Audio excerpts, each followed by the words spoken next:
Last podcast on the left is all about the facts. So when Southern New Hampshire University came on as a sponsor, it was time to do some research. Turns out they offer more than 200 online degree programs, and get this, criminal justice and psychology are some of the most popular. Classes have no set meeting times, and tuition rates are some of the lowest in the U.S. Want to learn even more about SNHU? Visit snhu.edu/last. Insurance isn't one size fits all. That's why drivers have trusted Progressive's Name Your Price tool for years. Just tell Progressive what you want to pay, and they'll show you coverage options that fit your budget. Visit Progressive.com to find a car insurance rate that works for you.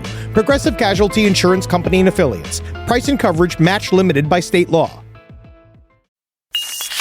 There's no place to escape to. This is the last podcast. On the left. From your glade. That's when the cannibalism started. What was that?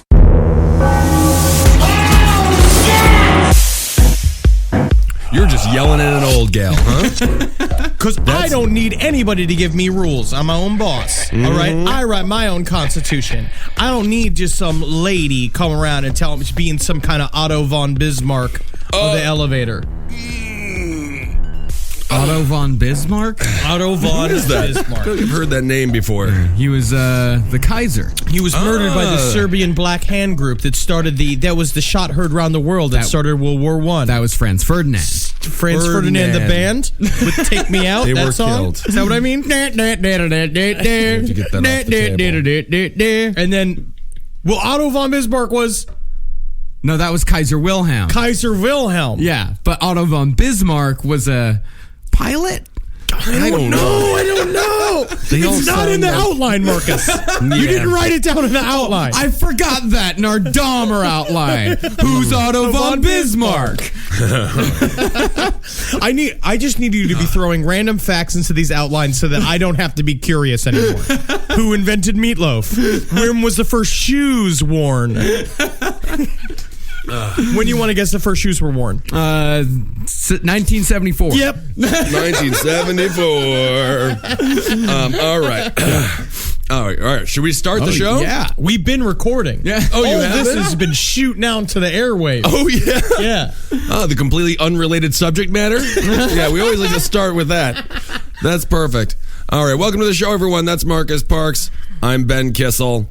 Fella to my left is, who is he today? Man with no rules, Henry Zabrowski. Oh. I don't need a boss. I don't need a governor. I don't need some old lady telling me if I'm being too loud in the elevator. Yeah, I don't need an old lady to tell me. Right. Oh, please, sir, get out of my way. You're hogging up all the room in front of the meat aisle at the Right. grocery store. I'll tell you when I'm fucking done, old lady. Yeah. And you know what? You know what? And I'll show my generosity. You tell me what meat you want. I'll fucking get it for you. But guess what? You just keep your fucking clam hole fucking all your flapping. All right, I'm going to come over there and I'm going to drop that Lex Luger steel fucking elbow on your ass. So she's 80 years old. Maybe she's got some liver marks and she's I don't need with a boss. a walker. Yeah, but it sounds like you do.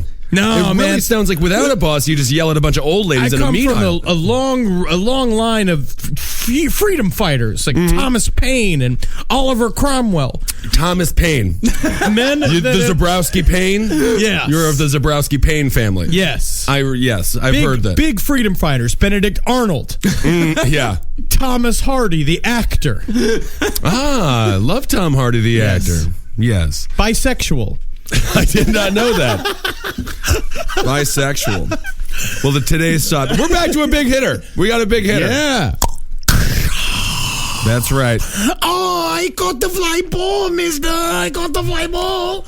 It's an illegal Mexican. That was an illegal Mexican accent. That's very interesting. I wasn't sure which one it was. Today's big hitter, Jeffrey Dahmer. Jeffrey Dahmer. Thank God. We're finally getting to Mr. Dahmer. Absolutely. It's about goddamn time. The most sympathetic serial killer that ever existed. When I read about him, Marcus was even just saying how much he related to him, but that's just because he's lonely on the inside. Very lonely. And Dahmer was very lonely on the inside. He was lonely on the outside. Well, he had a mustache on the outside. That always means you're lonely on the inside. Jeffrey Dahmer he could have been any kid in your high school. I remember this kid.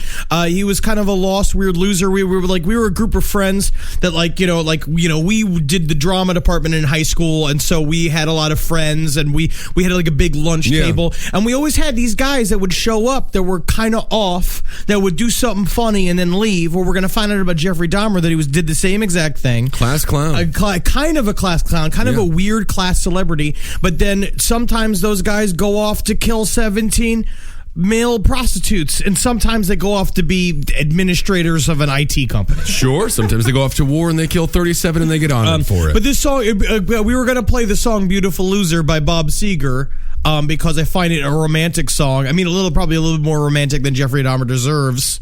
No, romance for Dahmer. Give Dahmer some romance. Oh, we'll get into Jeffrey Dahmer's romantic capabilities. Yeah. He was very romantic in his own sort of weird. Yeah, would you say that? Way. He was romantic. He's romantic. I mean, he's definitely the most romantic person ever with a skull that has like some skin fragments falling off. That he was sucking on it and jerking off while looking at it. Yeah, the totally. other problem is with him but he never did. He didn't write poems. I mean, we make fun of the BTK. We make fun of BTK, but he wrote beautiful poems. No, but Jeffrey spoke beautiful words into the ears of the dead, so we'll never hear them. And I think there's something to that. I don't know. I think it was more being like, oh, your dick won't get hard. Your dick won't get hard. Oh, come on. I keep yanking and pulling. I keep yanking and pulling. That's your Dahmer accent? No, I don't know why. Don't you know my dick? I keep on yanking on your chain there, but you can't seem. I ain't getting no tree out of it. It's just a shrub. Yeah, no come.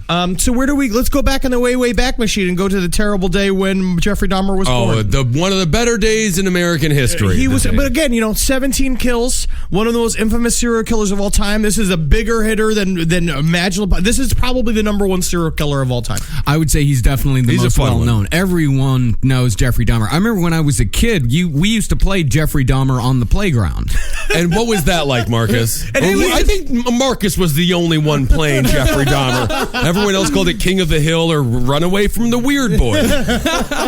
I relate to this man. So what did you do when you played Jeffrey Dahmer? Jeffrey Dahmer is just like when we used to play Freddy Krueger. Or when we used to play... So you just played this game, just one game. Yeah, what was the Freddy Krueger game? Freddy Krueger's like one kid would be Freddy Krueger, another kid would be Jason Voorhees, another kid would be Michael Myers. Oh, hell yeah. And you go around and kill all the rest of the kids that weren't playing the game. Cool. This is before Columbine. You can't play Jeffrey Dahmer or Freddy Krueger anymore. But there's a way to do that you could get, because healthily, you sort of got it healthily out of your system. Yeah, it totally got it. I've never killed anyone. It's still in his system. It is his system. No, but are the mad ones not the ones who think it's not in everybody's system? The urge to kill is in every man. The ones for me are the mad ones, burning bright. All right, let's go to my home state of Wisconsin here. Oh, no, it all starts in Ohio, my friend. Oh, he was born in Ohio. He was born and grew up... West Allis. Nope, he was born and grew up in Bath, Ohio. Ohio, the land of beautiful women and ugly men. That is very true, but kind of like not.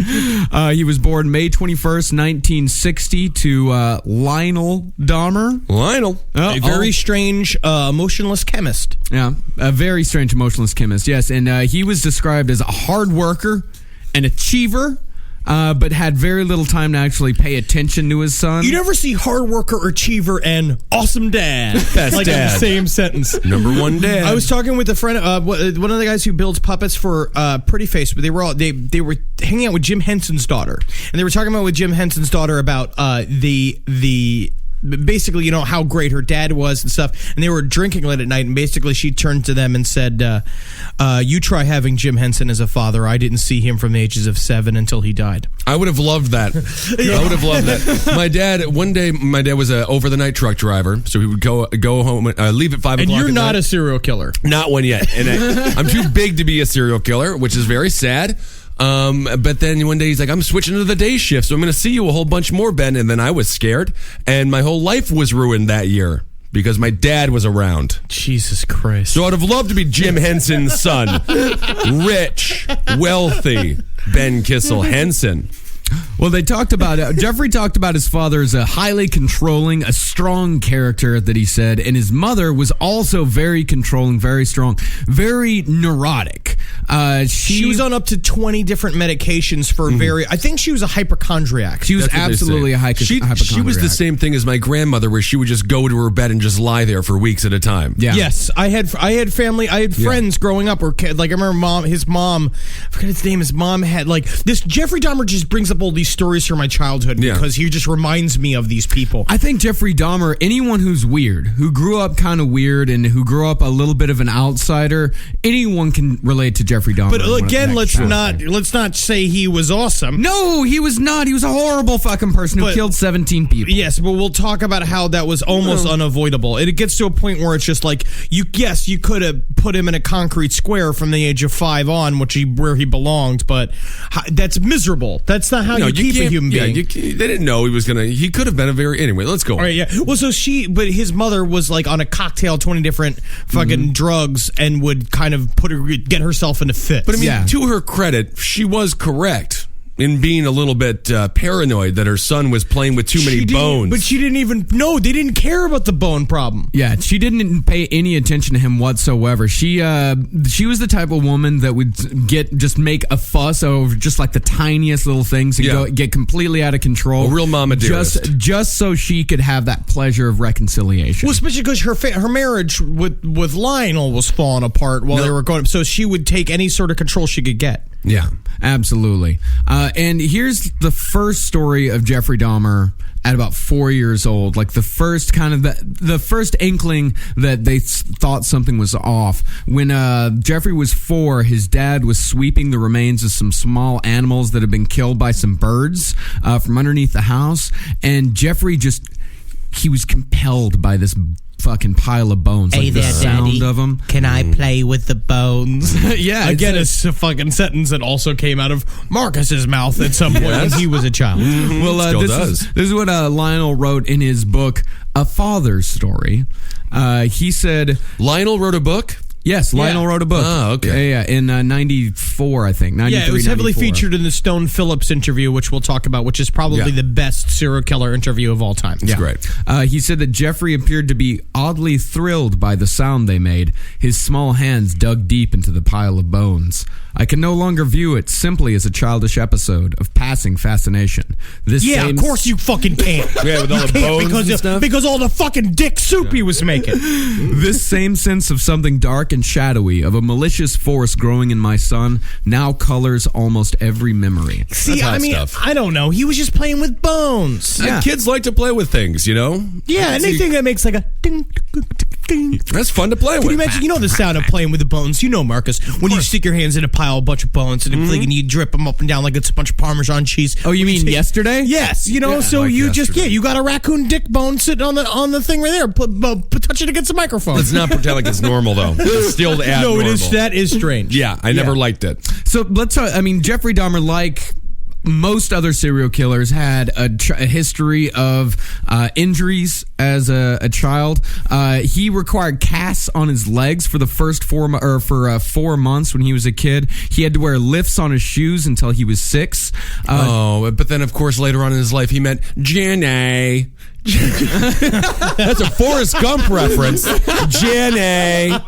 I would have loved to have seen Forrest Gump if it was about a serial killer. Oh, so much. Such a better Lord. movie. I made the smiley face t-shirt. Oh, that's pretty cool. I went to Vietnam, but when I went there, I killed some prostitutes. That's a much better story. Forrest, we're friends now. I went to a place called My Lai, where I found out who I really was. I am the blackness. The darkness. So Jeffrey, he was treated for an ear infection. He got pneumonia, and he started developing a mild hernia, which at the age of 6, they eventually had to do an operation on him to fix this. Right. And before that, he was a normal kid, very happy. He We got loved the animals. bone situation. I mean, he was playing with bones when he was 4. Yeah, but a lot. I mean, there's some sort of like there's these small seeds, but you know, a lot of kids kids. I played with bones, but I haven't killed anyone. I've never. All right, it's not going to be all about you, Marcus. Too much. Yeah. I know it's not about me, but I'm just saying that you can't lock someone up for playing with bones. No, you can't. No, They you didn't. cannot. They did not. So No, they did not. Yeah. But after the hernia operation, he came out of it completely changed. His dad said he seemed Which like a smaller. hernia is like a trucker's problem. Yeah, A that's an hernia is Ed Larson Ed problem. Larson had a hernia. Yeah. Yeah, he said his father said he seemed smaller, more vulnerable. He grew more inward, sitting quietly for long periods, hardly stirring, his face oddly motionless. Because the trauma that he suffered during that is that, of course, something could have happened in his head. You know, back in 1966, shit wasn't all that great as far as medical advancements go. I mean, it wasn't that bad, but I think we got the hernia surgery down fairly well. Mistakes could have been made. You know, Well, you said anesthesia, that things he was also like that. obsessed. He thought that for a while that his genitals had been cut off. Yeah, he was upset. Yeah. He thought that all of his genitals were gone. He just See, didn't know. To me, that shows the first sign of he's not in touch with reality. Yeah. We talk about when I wake up in the morning, I know for a fact I have a penis. Do you though? I You have touch to it. check. I Yeah. go, ooh, ooh, ooh. But that's how you know if I you have a penis or suppose. not. I go right out. I go into because what I love to do is I play this game called Sprinkler, where I stick my pinky up inside my penis hole and I pee out the sides of it. See, even though it's your pinky, which is their smallest digit, it's still a very large digit to put into a small hole. Quarter size hole. Yeah, interesting. And so You really let it go, huh? But you have to know you have a penis. You gotta know it. So I feel like that's about a 5-alarm Zabrowski piss fire right there. We need about 5 Zabrowskis to piss that one out. But no, Big hoses. I feel like that shows his first problem with reality. Yeah. And so in 1966 as well, his mother got pregnant. She stayed in bed for 6 months. Yeah, typical excuse. I'm pregnant. My feet are swollen. My ankles hurt. Does that mean you have to eat all the roast beef? Do I have to deliver you everything in the morning? I with just some see more like orange Kissel, juice? Kissel family home transcripts. Oh, yeah, roast beef every dinner, huh? Every meal, huh, mother? Because you're pregnant? You fucking bitch. Fucking bitch, mother. For Yeah. some reason, they decided to let Jeffrey name the new baby. That's nice, though. I've heard of it's this. nice, and he named him David, which Oh, David Dahmer is a great name. David The problem is Dahmer's a great name. the first name was Ham Steak. Yeah. You know, can't and the call him second that. one was like, I want to call him Chef Boyardee's favorite. But that's a long name. It's Jeff. really weird. But the funny thing about David Dahmer is that in our entire story, he shows up, I think, one more time. And David, for all intents and purposes, has vanished off the face of the earth. Where's David? He changed his name. He doesn't want to be related. They're known as Jeffrey Dahmer's Come brother. on, though. Think of all the autographs you could sign, all that With who? sweet, sweet bush you can get. Yeah, from all the Dahmer fans. You'd want the runoff. I don't even want to meet Chris Farley's brother, and Chris Farley is my idol. If I meet Chris Farley's brother, I'd be like, oh, hello, Lesser Farley. Great to see you. You remind me of how awesome your brother were. I wish that it was you in the casket instead of him. Isn't I will that see weird you. to say? Goodbye. But the problem with David Dahmer coming along is Jeffrey was already being neglected by his parents, but when David was born, he was essentially forgotten completely. He was Cool. abandoned by his parents. Again, And look at that. He wasn't a serial killer. David's because David was taken care of. Yeah, David- Jeffrey was. Yeah, David was actually taken care of. David was the one that they loved, which we Well, see. because he was the better kid. yeah, which He we was also, the one that doesn't love the bones. Well, we saw this with Gary Ridgway as well. Yeah. That he was the oldest, but it was his 2 younger brothers that got all of the love and attention. Because, of course, as we know, Henry, as you know, oldest child is the first draft. Yes, absolutely. Yeah. All the mistakes are made on the first draft. Yeah. You have to and you learn how to do it better with this. You have to give more love to the other kids. The older ones, it just better be real strong. Because Yeah. if it ain't strong, it's going to be a serial killer. Or a senator. No, being a senator is a very good thing. No, it's not. Very good. Yeah. You know what you have to do in order to be one. Yeah. Ben Kissel. So, but this does not seem that bad to me. It's not Dahmer's like life at this horrible. point. Just run around. You're in Ohio. You have nothing but free time. Well, that's what they said. He was in this back neighborhood. So the way that just sort of like weirdly geographically he was isolated from everybody else in the town. Like basically he was his house was in this back on the top of this hill that was too dangerous to ride a bike or skate down, and so from the very beginning he was set off from everybody else. At the bottom of the hill was this giant like idyllic Brady Bunch town with like full of kids running around, and he was immediately ostracized. Well, he's living like Edward Scissorhands, for Christ's sake. Yeah. And this is when he finally moved. They moved to Bath, Ohio, to this house, and when he was 6 years old. And of course, the only thing he had to do was wander the backwoods. And this is when he started collecting roadkill. He started collecting dead animals. He started collecting birds. Public service.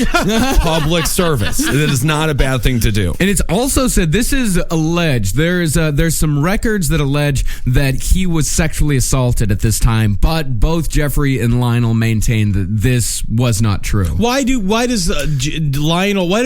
think he was sexually molested? There's some probation records back in the day that said that because when Jeffrey was caught, every reporter was searching for every bit of information, every single mention of Jeffrey Dahmer throughout, and from that moment back until 1960, they combed through this and they found a probation record. This guy that said that he was on probation for the assault of one Jeffrey Dahmer, 6 years old. Interesting, but both Lionel and Jeffrey say that never happened.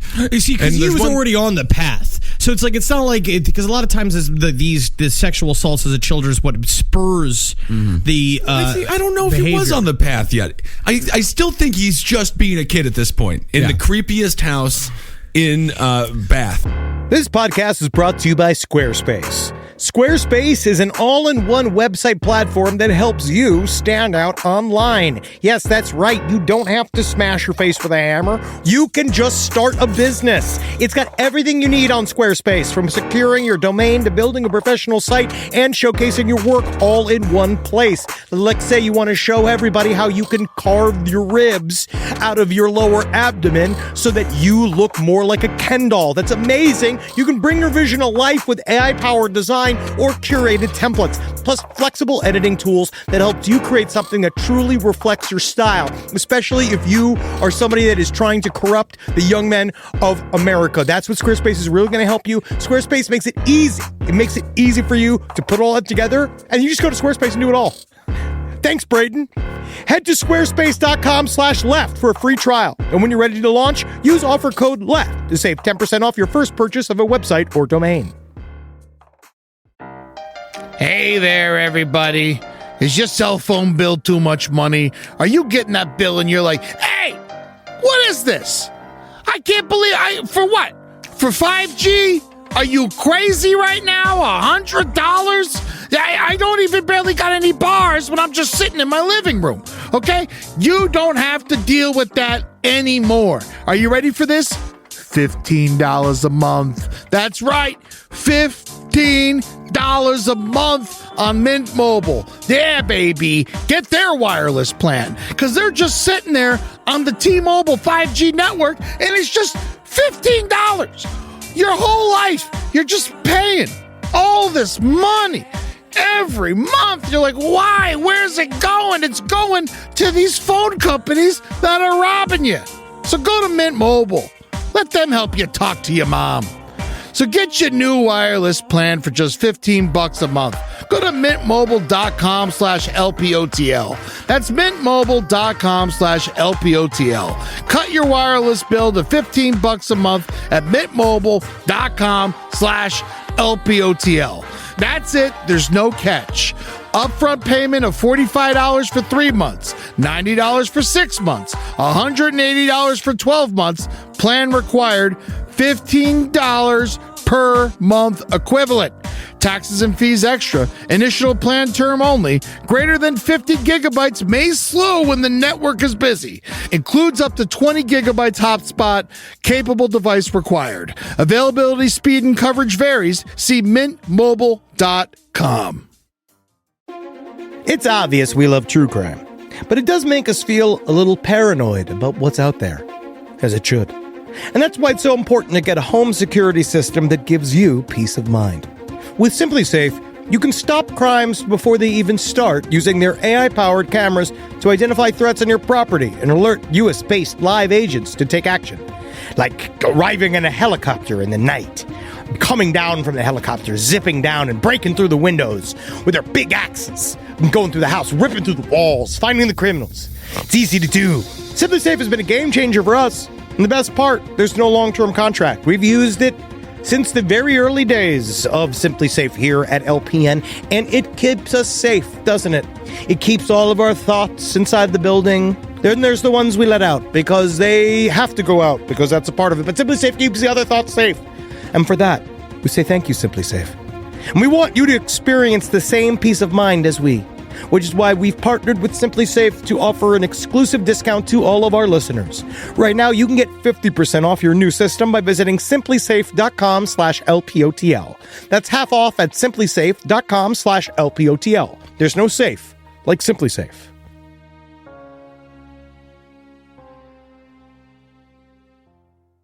Oh, you want to talk about creepy? I bet he played a little game. It was a solitary game. It was only Jeffrey. Was it called Jeffrey Dahmer?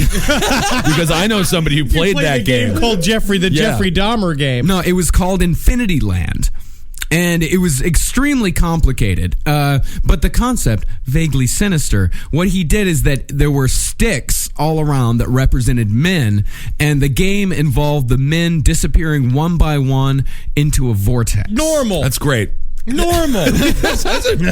I could see his father's perspective, though, when he sees all of this, if he ever does see it, is that he's just a creative kid. These are smart games. No, it's like Holden tells a story over and over again. I don't know anything else about his childhood because it seems like it's a big, gray, weird, memoryless like landscape. Yeah, Holden McNeely. I've heard a lot of stories about Holden. But Holden talks about, he was dressed up as a vampire and jumping cars, and they thought that he was just being creative, and they didn't know that he was a monster. Yeah. Did he have a hernia surgery as well? No. He was born without one. I see. But he played this game and he had a shed. Like his father had an old tool shed that he let him use, and there was a story of basically a bunch of kids finding him out in the woods with a dead cat. Yeah, that comes way later on. That's high school. But this is where it started. And also the games that him, they would find him just beating trees with a giant log, I used screaming to do that. Like an animal. That's fun though. Well, no, I used to. We all used to do stuff. I remember. I keep thinking of the. I used to videotape myself doing broom tricks, doing the fucking Jedi broom tricks. Like a fat Fred Astaire? Yeah, of course. Everybody did it who had a video camera. Everyone did weird shit with a video camera. Thank God all those home movies got lost in the move. We don't have any childhood memories anymore. Yeah. I'm sure your father didn't just break them with a hammer and tell you, oh, we lost them. He wasn't ashamed of his son or anything. Not the NYPD officer that he was. He was so proud of his little... Me just doing monologues in the backyard, just going Father, why? Mother, why? But at this point, he hasn't actually killed any animals. These are always corpses. Only a collector. Yeah. So, Ben, you mentioned earlier that his father, at this point, just thought that he was kind of a creative kid. And you're right. When he was 10, they had finished with a nice little chicken dinner. And he asked his dad, so what would happen if we took those chicken bones and dropped them in bleach? But you see, he's a chemist. Yeah, of so course. immediately he's just so he's immediately so my boy's interested in the sciences. Very good. It's yes, like a Leonardo da Vinci. Mm-hmm. Well, yeah, in fact, he bought him a chemistry set right after that. But then, of course, with the chemistry set, the only thing Jeffrey did with it was apply that to insects and animals. It started with insects, with live insects. That's what everything started with. Of course, but I destroyed gigantic masses of insects. Yeah, of course. Everyone did. Yeah. What's Henry doing out there with that straw by the anthill? Literally, he's sucking up all the ants. It was literally me spraying this. We had this ant infested tree, and it was just me spraying it with a hose, going It's good. I used to pour gasoline over anthills and then light it on fire. And the thing, but you got to go down. You got to go down into the ground. That's what I learned. We used to we had a wasp nest underneath our front steps for one summer, and I had a great time genociding all those motherfucking wasps. And then it's fun. Our sons seem to have an uncontrollable need for power. Maybe it'll make them comedians. Yes. Well, he did have friends when he was a kid. I mean, when he was growing up, he did have a few friends. In fact, him and his friend had a game that they played called Ghosts in the Graveyard. Cool. Of course, Yeah. Like yeah. Addams Family. Yeah, it's a fun little game, but It sounds fun. I do feel like there's a storm cloud over his house at all times. Yes. Right? Yeah. But also, kids aren't really friends when they're below the age of 10. It's just whoever's in your closest proximity. yeah, exactly. But one of the kids said that they were out fishing one day, and Jeffrey, after he caught a fish, he cut the fish open and then just started cutting it in tiny little pieces because he was absolutely fascinated with anything going on the inside of an animal. See, this is where I can't touch the fish. My friends always had to unhook the fish whenever I catch one. I don't like fish. You must have been bad at the fishing trips then. I hated the fish. I hated the whole thing. It's disgusting. I couldn't put the worm on. None of that. Well, this is also at the time, we're starting to get closer to high school, and that's when his fascination with animals and roadkill really starts to get out of control. That's just say the age of 14 is when the whole thing flipped. Yeah, for him. 14 is when it flipped. So let's hear Dahmer himself during the Stone Phillips interview talking about his fascination with animals. In ninth grade, in biology class, we had the usual dissection of fetal pigs. I took the remains of that home and kept the skeleton of it. And I just started branching out dogs, cats. I suppose it could have turned into a normal hobby like taxidermy, but it didn't. It veered off into this. Why, I don't know. All I know is that I wanted to see what the insides of these animals looked like. Was there some pleasure in the cutting open of the animal? Yes, there was. No sexual pleasure, but just it's hard to describe. Sense of power, sense of control? I suppose that's a good way of putting it, yeah. I feel like Jeffrey Dahmer taxidermy would have been amazing. Oh, absolutely. It's like bringing a corpse to the tall man from Phantasm. Yes. Oh, that's a nice one. Could you think about how happy and fulfilled you would have been? Yeah. These people bringing corpses like, Maria, good to see you again. Oh, this is a fantastic deer. Leave me alone with it. Leave me alone with it. Our taxidermist is kind of creepy with the deer there every time we... Martha, I hate to say it, but all taxidermists are creepy. Oh, okay. All right, that's how they're supposed to be. If they're not that way, they're not doing their job right. Okay. All right, let's go to the Brat Festival and hang out with our son Bradley. I intend to get too drunk to drive, but I drive anyway. So now we arrive at high school. But then Lionel's father, Lionel goes on to say after he talks about this, and he literally, because it's like his father's just standing there stone-faced during that whole fucking interview. 2 hours. For Really? 2 hours. Yeah. But he's just like, he says the same thing. He's like, I would understand if you wanted to see the guts the one time, but it's all the other times. It's all with the guts. Yeah, so you continue with the guts. So right now we're in high school. What's fascinating about Jeffrey Dahmer, what's actually great about it, is that we have more than any other serial killer in history. Jeffrey Dahmer is the one that we have the most insight into because he's the one that has the most witnesses, the people most willing to talk about what kind of person he Well, was. it's mostly because he was such an approachable guy. Yeah, Like, he had friends. Well, he was boozing the entire time. He's at 14. Well, around this time he started to fall in love with the insides of animals. By the way, did you ask your teacher to take home the pig? No, you steal the pig. You steal the pig? Yeah. Yeah, you take it out of the trash Do you mind can. if I take this home with me? I don't. I suppose you just take it out of the garbage can there. But yeah, but he was boozing up at this point. Oh my God, he had was just pockets so full of much. He gin started at and- 14. Like they said that he wore this army fatigue jacket. He was a cool kid. Yeah, I mean, A guy by Midwestern standard, army fatigue jacket, you got a little flask of gin, you're 14, you're kind of a cool kid. Yeah, but he didn't have a little flask of gin. He was powerhousing bottles of scotch. Yes, he was. Yeah, he had an army fatigue jacket where he kept a little bottle of scotch. He also kept a bottle in his locker. On one occasion, a classmate asked him, he was drinking gin at this moment. He was drinking gin, and they asked him, what is that? And he just said, it's my medicine. I love that this guy, it's almost like Benjamin Button. He's like a 70-year-old man. It's my medicine. Now, can we get back to learning the ABCs? I feel like I've also heard you say the same thing while you're like blackout drunk. My medicine. Yeah. One of his classmates, she recalled a moment when they were sophomores in high school. It was 8 a.m. and Jeffrey had a styrofoam cup full of scotch. And she said, I sort of smelled his cup and I thought, that's interesting.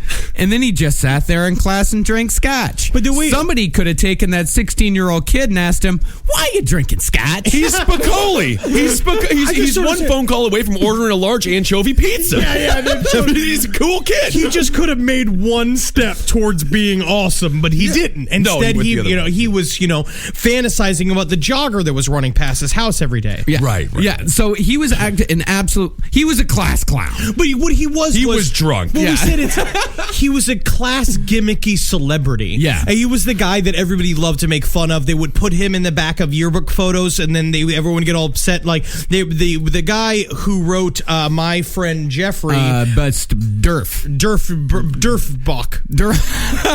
Brad Durfman. Durfguck. I think his name. I think he just goes as Durf. Yeah, but he's a cartoonist who wrote, but he started drawing cartoons in high school and basically created this character of Jeffrey Dahmer. And for their high school, they became their unofficial mascot. Yeah, which we had kids like that. Well, now was Jeffrey one of those kids who would be like, "Here's a worm, $4 on the playground, suck it down," and stuff like that? Was he doing things like that? Not really. He was more just they would get him to do really weird things because he had, as they say in the book, his mother had this interior decorator that used to come over and over again to the house, and the interior decorator had cerebral palsy, and so he used to do this impression of the going like, "Would you like to buy some drapes?" Yeah, you go bah, bah. And they even had a name for it. They called it doing a Dahmer. Yeah, they described his his sense of humor as bizarre, weird, and oftentimes cruel. Maybe a little bit morbid, huh? Kind of a morbid guy. And I have a list of some Dahmerisms from the book. Yeah. So he was a nice celebrity there. No, he was just this is how he found any sort of acceptance. He would say stuff like, they have a list of just stuff he'd say, so it would be like, bah! Hello, is Jack there? What you knowing? Give me Fwappy. Stick pile. Duck waiter. The eminent Dr. E. You would say all this weird shit, but I had friends that would do stuff like this. Has anyone seen Bruce? There's Bruce. This has been known to have been said to be true. Oh, yeah. This has been known to have been said to be true. See, this stuff didn't fly in Texas because I was kind of like this in junior high. I was this kid in junior high. Right. Just super weird that kids would fucking just ask me to do weird shit and I'd fucking do it just because I love the attention, and I was trying to find some sort of niche because everyone hated me. But there's a fine line between having that and being, because I was class clown. You know what I mean? Of course, that's what I got pulled back and forth to do the Chris Farley impression. Right. But I learned that could get you friends and girlfriends. It can also get you out of a subway ride when you're surrounded by a group of African-American youths. Of course, that's a good story of Henry Zabrowski having to do Chris Farley impression. So he didn't get the shit beat out of me by a bunch of jack 17-year-olds. But of course, he was 27 at the time. Henry Zabrowski. So Jeffrey Dahmer at 14, this is also when he realized that he was gay. Of course. Of course, as most people do. But the thing is that, back to the fetal pigs, when he started to jerk off, he would think of the fetal pigs. He would think of the mutilated animal remains. Right. So because that was more acceptable to him than being gay. Yeah. So when his sexual awakening started coming, when he did realize that he was gay, when he would think about sex, it became fused. These violent images became fused together in a way that was just completely intractable later on in life. We talk about this all the time. Every one of these, that's pretty much the moment it's too late for these serial killers is the moment it gets stuck into their adolescent sexual drive. Right. Once the violence becomes a key to because to him it wasn't violence as much it was the end result. Yeah. Which was he says this over and over again. It was about control. It was about having a thing that can't say no. Yeah. And a fetal pig cannot say no. No, it just goes like if it was alive. That's it. Yeah. So at this point he's being validated for all the wrong reasons, right? He's just acting like a total freak. He's getting boozed up all the time and he's jacking jerking off to fetal pigs. Yeah, absolutely. And and he also had his prom date. I mean, how many times do you get a testimony from a serial killer's prom date? It's beautiful. Yeah, it's Rare. beautiful. I Her can't name believe we got a prom date. I didn't get a prom date. Wait, he got a prom date with Bridget Geiger. Bridget Geiger sounds beautiful. Why didn't I get I was class clown. I was the rowdiest and the loudest. But I got those too. It sounds like you were an uncontrollable drunk. No. That was 360 pounds. That was terrifying to people. Shut up. No. I can't. Dahmer got a. Whatever. I'm over prom. The fact that I had to go alone. I had a good goddamn time that night. Well, Dahmer didn't give a shit about prom because in the middle of prom, he just left to go get a hamburger. Yeah. He left his date there. He went and got a hamburger, came back to pick her up, and there was just fast food wrappers because I guess he'd ate 2 or 3 hamburgers. This guy is so cool. Fuck it, babe. I'm going to get a burger. This is the Fonz. This is the Fonzie move. And now he's Jughead. Oh, he's the best. Boozed up. Everyone loves him. The way you're looking at it. It's the other angle that you're looking at. It's from the other angle when you look at, how it was all just a cover. He was wearing a vague human mask to cover a vat of deep, dark secrets. Yeah. Right. Well, some people say that it was very possible that Jeffrey was autistic. That he was autistic. I mean, the 2 diagnoses that I kept seeing over and over again was autism and borderline personality disorder, which borderline very much makes sense. It's a definite feeling of impropriety. It's not being able to read people's emotions. You know what I've also heard is violence. a really accurate description I was reading about. It's like a disease called being whackety schmackety. Oh, whackety schmackety. He may have had that disease as well. And if you want to talk about impropriety and a desire to connect with others but having no idea how to do it, all you have to look at is his first obsession, the jogger. Yes. Now, the jogger is creepy as shit. What he used to do is he would sit on the side of the road and he would watch this jogger that ran by his house every day. And he would just sit there. Yeah. Tight Balls bottom. just flipping up and down inside his tiny red shorts. Oh, yeah. Broad chest, thick This was mustache. Early 70s, mid 70s of this time? This is by the mid to late 70s. Yeah, so he's got those high shorts Real white people short used to wear. shorts. Yeah. Oh, yeah. Thick, coarse blonde hair up his tight thighs. And so Jeffrey, he's sitting there every day and he's just watching this guy from the bushes just sweating. And then one day he decides, and so he's starting to get these violent fantasies and they're starting to get stronger and stronger. He said too, it's like the way it started was like it wasn't killing them. It was the having them. You would just see him dead in his bed and he'd just like jerk off just thinking about him being dead in the bed. Yeah. And so one day he decides he's going through with it. And he brings a baseball bat to his little hidey hole. But that fucking jogger, so goddamn lucky. I don't know if he was hungover or what, but that day he did not jog past. The first day in months that he did not jog past. Yeah. And so he lived. I think the jogger still would have been fine because Dahmer was probably, half drunk on his own, and then he's just chasing after him with a bat, and then the jogger's just like, I'm so much in better shape than you because you're just a drunkard. The big thing about him, though, is that his father got him obsessed with weightlifting at a very young age. His father was saying to him, hey, you should do something physical. So Jeffrey Dahmer had been lifting weights since he was 13. He was like 6'4". He was fucking huge. Yeah. Jeffrey, was like they never understood why because they used to call him Dumber. They used to beat him up and call him Dumber, of course. And like all of his friends in high school would say the same thing of just being like, we were all just afraid for the day that he'd snap because he was built like a fucking tool shed. Yeah. He was huge. Yeah, his friends in high school said that he was either going to snap or most of them actually they just assumed that one day they would hear Dahmer killed himself. Yeah. That was the most likely scenario that everyone assumed that, a couple years down the road that Dahmer would just end up dead from a gunshot. How does that conversation go? Be like, honey, I think Jeffrey's a little bit strange. He seems to have like violent tendencies and loves bones. What should we do? What was it, honey? I'm sorry, I was looking at my newspaper. Let's get him stronger. Let's make him stronger because let's get him more dangerous. Yeah. This is the guy that only yogurt. I signed him up for a katana blade class at the local Japanese auditorium school. Let's get him real nice and dangerous, huh?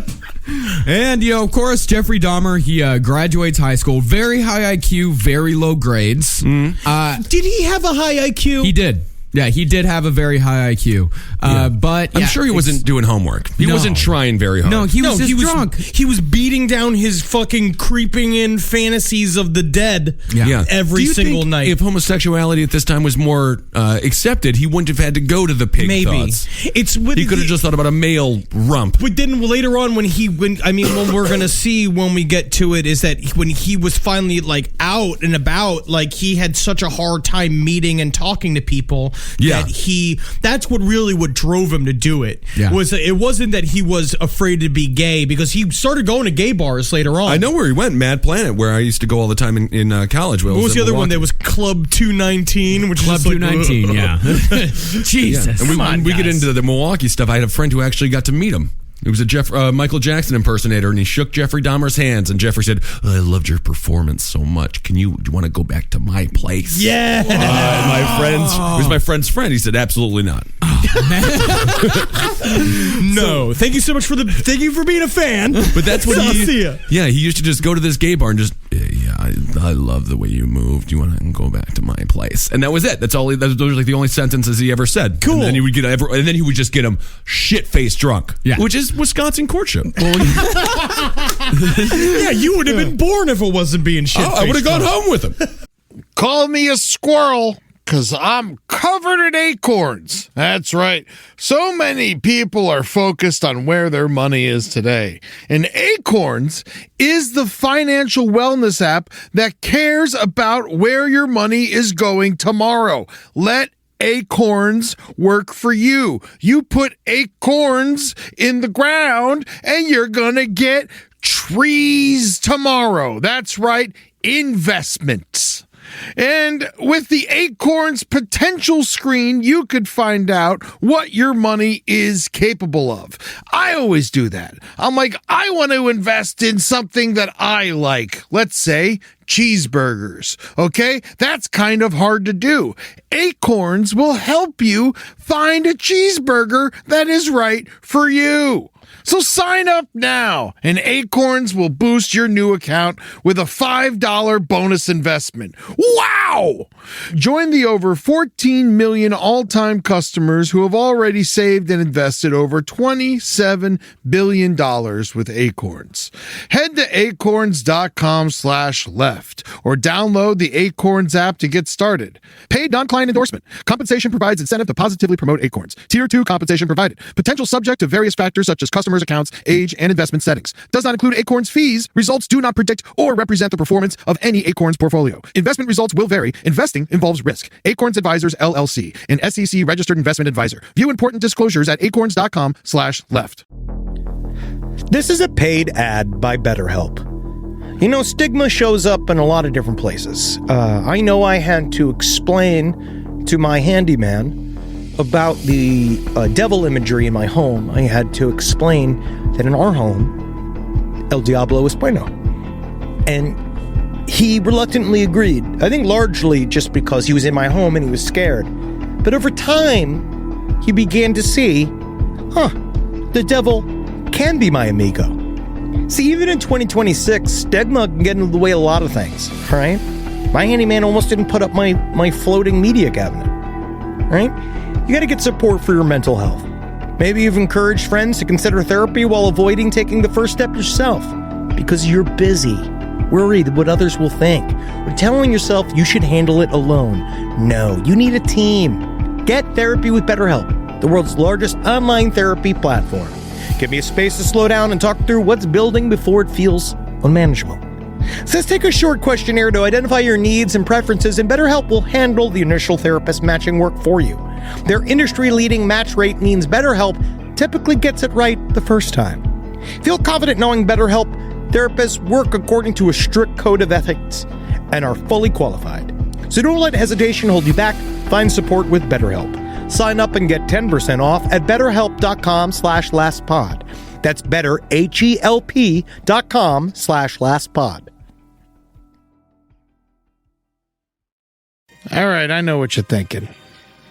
I like to go banking, but I don't want to give to these big old banks all the time that cater to the 1%. Well, go ahead and get yourself hooked up with Chime.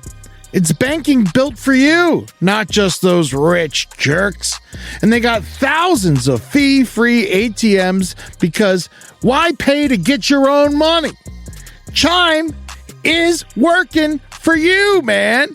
You get your Chime card, you're going to get travel perks, you're going to get into airport lounges, you're going to get those chicken thighs. You know, every time I go to an airport lounge, I get chicken thighs. And you know what I say whenever I see a plate of chicken thighs? Give me more. Chime's going to get you those chicken thighs in these lounges, all right? Sure, they could serve other types of meat, but why would you when chicken thighs are so delicious? Chime is not just smarter banking, it's the most rewarding way to bank. Join the millions who are already banking fee-free today. Head to chime.com/left. That's chime.com/left. It only takes a few minutes to sign up. Chime is a fintech, not a bank. Banking services for Chime Card provided by Chime's bank partners. Optional products and services may have fees or charges. Stated cashback for Chime Prime only. No minimum balance required. For more information on travel perks, go to chime.com/disclosures. So it said after he graduates high school, 3 weeks after he graduates high school, his parents are going through a horrible divorce, an absolutely terrible divorce. He's been essentially abandoned. He's been living at home alone for 3 months, and he's out of high school 3 weeks. And so that's when the first murder occurs. Do we want to hear? Yeah, so we'll hear from Jeffrey Dahmer how his fantasies built to a reality. Here we go. From 15 on, I had this reoccurring fantasy of meeting a hitchhiker on the road, and of taking him hostage and doing what I wanted with him. About 3 years later, I was 18 years old, driving home. I saw this hitchhiker about a mile from my house. Thought to myself, should I stop and pick him up, or should I just keep on going? I wish I just kept on going, but I didn't. I turned around, picked him up, and that's when the nightmare became a reality. Damn. And this is, you know, he pulled what serial killers like to call pulling a large march. Yep, pulling a large march. Pee-wee's Big Adventure. Yep, 18-year-old Stephen Hicks had decided he was going to hitchhike his way to a rock concert. We don't know which concert. Oh, that's too bad. Yeah, Never got we don't there. know. Come on, Unfortunately, who could have it been? Yeah. Bad Company? It was one of those terrible bands. Yeah. So we don't know which concert it was, but he was hitchhiking back. Jeffrey Dahmer picked him up and said, like, hey, you want to go back to my place for some beers? You're going to come back to my place. That's it. He said, let's go back to my place. Let's have some beers. You know, I've got the whole house to myself.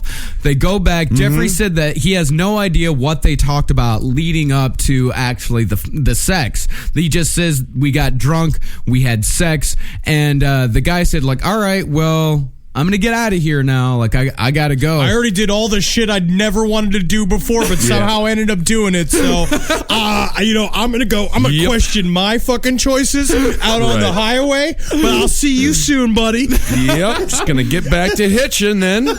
Very good. So, Jeffrey don't go.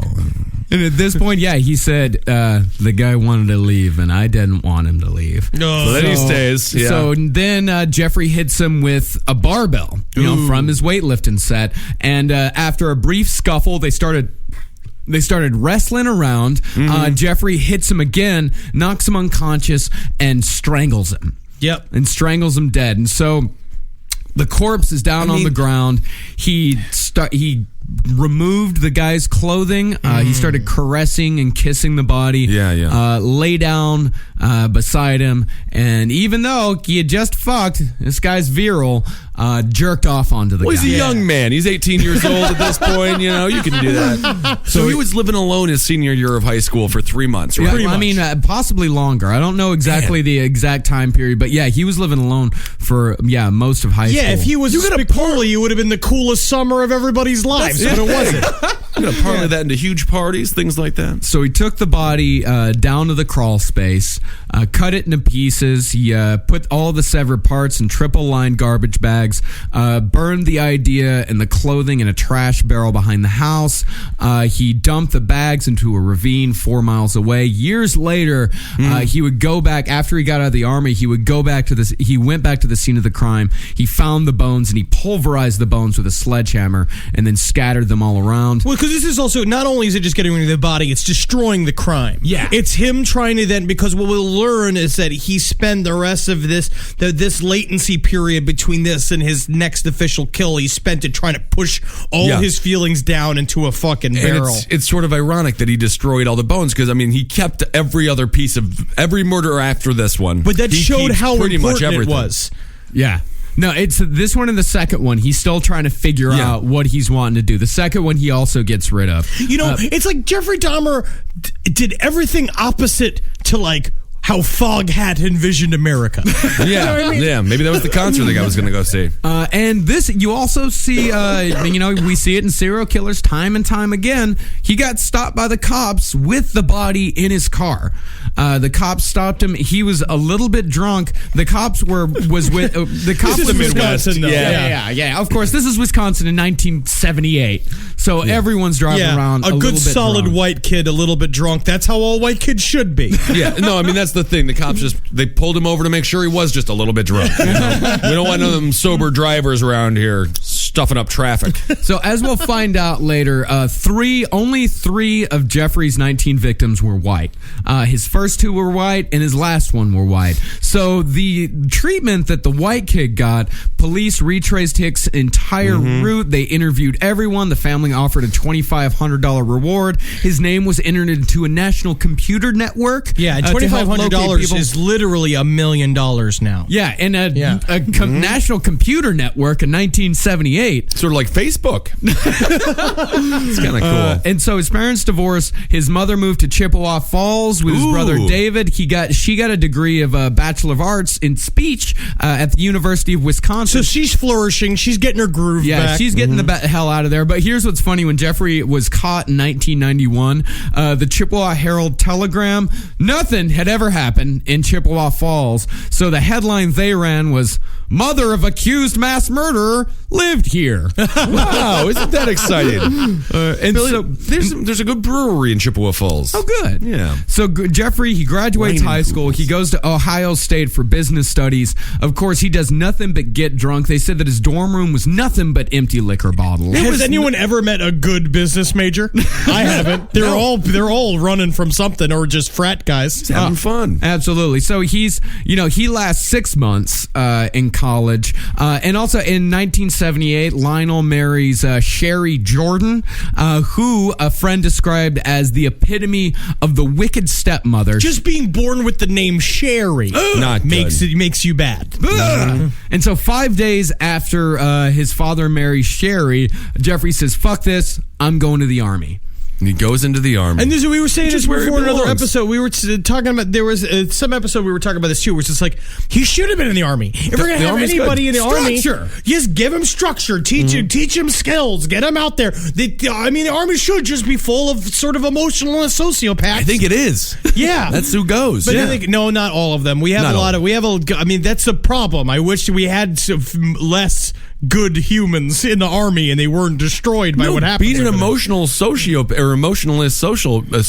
that's a good soldier. Yeah, and here's what's ironic about it is that this emotionless sociopath, they put him in possibly the most compassionate position in the Army. He was a combat medic. Yeah, and he said, but this was didn't he say that he never wanted to draw blood? He couldn't draw blood. He didn't. That's also very ironic, is that he just couldn't stand to see a drop of blood because he's pushing down the memories of his first he's kill. made him pushing down. rock hard, And yeah. of course, the alcoholism does not stop. up, he actually had a suitcase that was fashioned into a kind of bar. He would open it up, and there was a martini shaker, a stir, all kinds of liquor in there. Again, it sounds like a fucking 80s comedy. He's so cool. I know. That's the thing. Sounds like Stripes. Yeah, and he spent his weekends, his first few, for a little while, he spent most of his weekends. And by the way, he was stationed in Germany. This was all in a Baumholder in West Germany.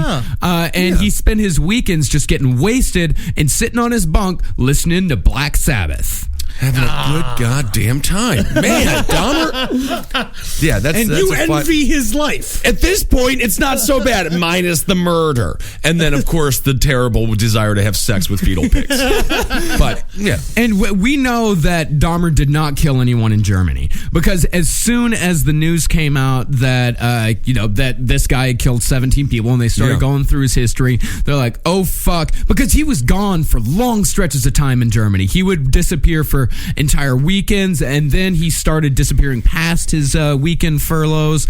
So the German police, they did a huge investigation into all of the murders around Baumholder around that time, and there was one famous unsolved mutilation case, but it was a young girl, so it didn't fit. Yeah, and he Jeffrey's can't even MO. look at a boobie. No, Isn't that He gets so? driven insane by a boobie. He's like,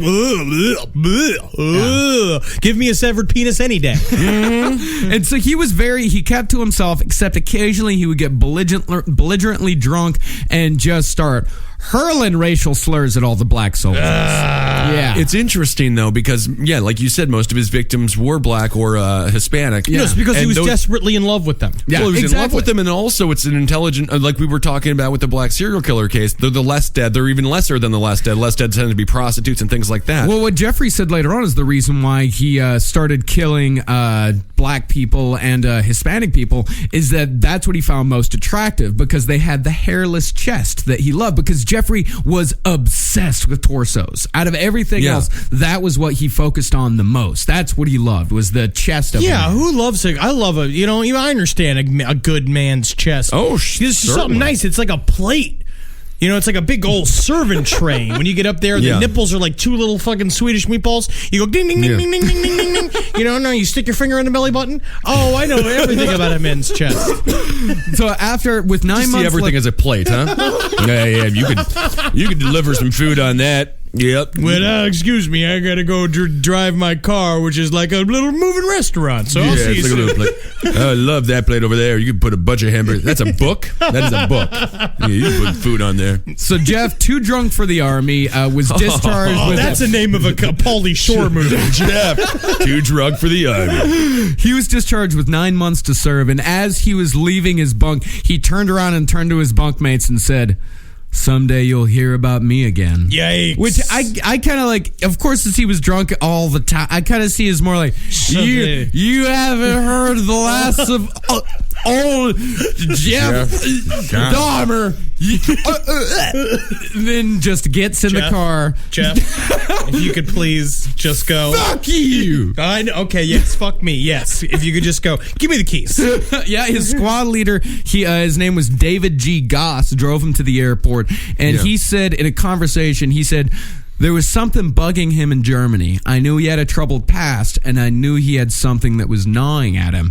He'd say there was something he couldn't talk about. So that is correct. You know what you do when some guy who's drunk mumbling about something that he can't talk about? Don't pick at it. Don't pick at it. You don't need to know. You don't need to know that information. No, because if he tells you. If he was super wasted, he'd just tell you. If it was a thing that he could, that it was like a fun secret, he'd be telling you over and over again every time he got drunk. But because he's not telling you, it's a really dark one that you are then implicated. Yeah. Usually you don't want to talk about like, oh, I saw my mom. I walked into my mom and my dad having sex. It was so gross. Like that's something you might bring up. But you'd even laugh about it. But then you can laugh about it. Sure. Yeah. I mean, Well, it's but all if like you'd say you try to remove your own ribs so you could suck your own dick. Like that's like a bad secret. Yeah. That's a bad one. That would be interesting, though. Yeah. Yeah. Would it be? Well, I mean, don't pry too much though, because if Dahmer tells you that he killed a bunch of people, now you're involved and you got to work. You got to do a whole bunch of work. Yeah, now that's paperwork. Yeah, it's not fun.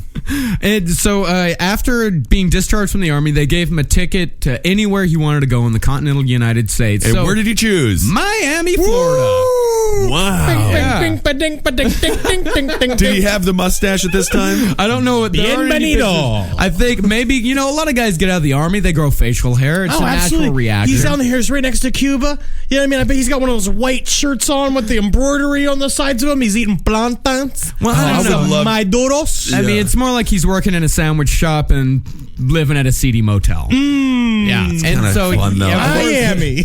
So he gets evicted from the motel, of course. He lives on the beach for a while. After a year, figures Miami isn't for him. Moves back in with his... What do you mean to say he didn't get along in Miami? He didn't get along in Miami. Crazy. I thought but it's the land of butts and fluorescent swimsuits. I think people... he's a simple Midwest guy. It's too much for him. And, he likes the idea. He's like, I hear everybody jogs in Miami. But then he didn't realize that they jog real fast. And, they're all muscular. And he's like, he needs a fatter guy to, try to slim down. Was the tiny boys. Yeah, that's true. Yeah. And so he moved back in. I just hate the way I said that. Yeah, I know. All he did was the tiny boys? Yeah. All he did was the tiny boys. Bing, bing, bing, ba, ding, ding, ding. I just picture him sucking down a huge margarita drink. Coconut drink.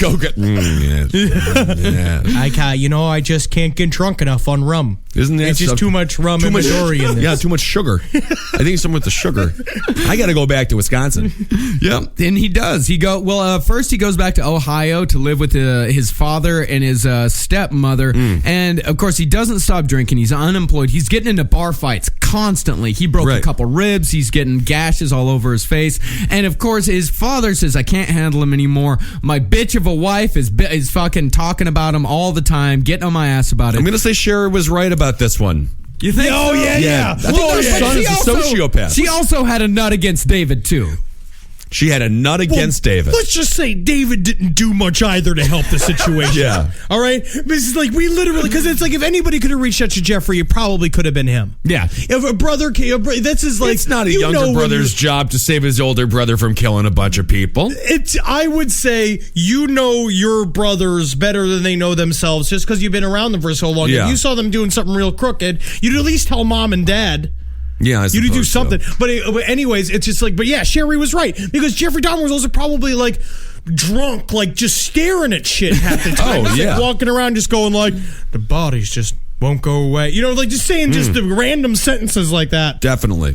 So he moved in with his grandmother, Catherine Dahmer. And that's not depressing at all. No, is he 23 years old at this time? Yeah, he's about 23. He just left Miami to go live with his grandmother in West Allis, Wisconsin. This is when he shows up in Wisconsin. He lives in his grandmother's basement. He gets a job at the Milwaukee Blood Plasma Center, which is strange considering how in the Army he couldn't even prick someone with a needle to draw. Yeah, now blood. he's wearing bags of blood like they're an eye mask, falling asleep in the back room. Telling me you guys want to make a raspberry milkshake and then cut and slicing them open and then throwing them all over each other. Yeah, exactly. So in 1982, life was pretty uneventful for a little while, but in 1982, he was charged with drunken disorderly conduct, and according to the police report, he did lower his pants in the presence of approximately 25 people, including women and children. He really ramped up. Yeah, that was at a state fair, by the way. But that wasn't for erotic purposes. He was just blackout drunk. Yeah, he was just blackout drunk. He was fined $25 for that. That's it? Yeah. Different times. Different times. Wow, $25 for a moonin'. $25, yeah. And so 4 years goes by, and in 1985, and I think this is when we should end part one, that's when he gets a job at the Ambrosia Chocolate Company. Yeah. Oh, there's bones in the chocolate. There's bones in the chocolate. Now, this doesn't say almond chocolate. I don't know. It's just it kind of tastes like a knuckle. Yeah. Don't ask me how I know. You know how much he got paid at that chocolate factory? One last little fact. $9 an hour. Unbelievable. That's that's more than I made when I worked at the Strand. Yeah, that's great. And that's 85 money? That's about $15 an hour. I checked inflation. It's $19.96 an hour. No shit. Yeah. Unbelievable. Good inflation check. Yeah, thank you. That was the best inflation check I've ever heard. Yeah, he worked the night shift 11 p.m. to 7 a.m. 6 nights a week with, and this is very important, Saturday evenings off. Oh, yeah, because that's when Saturday night is all right. It is. All right. Well, that's Dahmer for you right now, episode 1. God knows how many parts we're going to do this in. Yeah. Because This as soon could as we very well be 3. But it's really is true. It's just like, it brings up a lot of feelings and nostalgia. It's like, this is the guy that just nobody saved. This is the man that nobody saved. I feel sympathy for him, even though he was a true monster. Yes. You know, he was the boogeyman, but Yeah. he's no Richard Ramirez. He's no John Wayne Gacy. He's just he was caught in a cycle that he couldn't get himself out of, and he had nobody to help him. Yeah, and he's very, and you know, he's very unique among serial killers in that he hated killing. He wanted to get. That's why he had to get blackout drunk to do it. Yeah, and I think that really sets him apart as extremely mentally ill. Yeah, Very mentally ill because process or product killers. Yeah. And he was a product killer. He could have been good guy to work at the morgue, something like that. I mean, he would get fired. No. He would make it through the morgue. Yeah. I mean, there was a time when he was 17 and a local teenage boy died, and he attempted to dig the teenage boy up, but the ground was too hard. Midwestern winners. And tomorrow is my birthday, May 1st, which is the #1 satanic holiday, Walpurgis Night. So please, in my honor, go and enjoy yourself by dancing naked outside of your home. Well, Jeffrey Dahmer did just get If arrested you're and fined over the- $25 for If doing you're that. at a over the state age fair. of 18. Yes. Again, still illegal to dance outside naked. And they're not going to understand your explanation. But I listened to a podcast, and there's a fat one. The fat one told me to dress naked. You know, all I got to say is that's when the cannibalism started. That's podcast over there. He's getting pulled into the cop car. So maybe I'm wrong. But I'm just saying, or at least, you know, just drink a lot. Do something. Do something. to have fun. Yeah, just to have fun. Just have a good time. All right. That's there. So that's the first episode on Dahmer. At Marcus Parks. That's right. At Henry Loves You. Yep. On Twitter. I am at Ben Kissel. And Hail Satan. Hail Satan. Hail yourselves. Heil Geen. Constellations. Hail me! And a hail Dahmer. Hail Dahmer. Hail Dahmer. I hope he's up in heaven having fun sucking Beethoven's penis. Yep.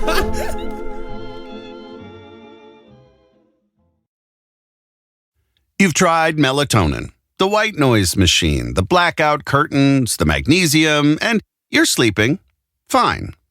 Not great, just fine. At some point, you have to consider the 4-year-old pillow is doing more damage than the magnesium is fixing. Coop Sleep Goods is running a bundle sale July 9th through the 20th. The starter bundle is the move. 2 pillows plus a sheet set, 40% off. And we're not saying it'll fix everything. We're just saying you've tried everything else. Coop's pillows are adjustable, designed to fit how you sleep, not just tolerate it. Mix and match any 2 pillows at 25% off or go all in on the starter bundle. One real upgrade beats 6 mediocre ones. Head to coopsleepgoods.com/comedy. That's COOP sleepgoods.com/comedy for 40% off the starter bundle and 25% off all other bundles. You wouldn't take financial advice from a 72 hours in a single day alpha influencer, would you? Same goes if you're in a car accident or any accident. Who you choose matters. That's why Morgan & Morgan exists. They're the largest injury law firm in America, and they've built a reputation by actually winning cases, not just talking about it. Over 1,000 lawyers across all 50 states and $30 billion recovered. Injured? Go to forthepeople.com/podcast. That's forthepeople.com/podcast.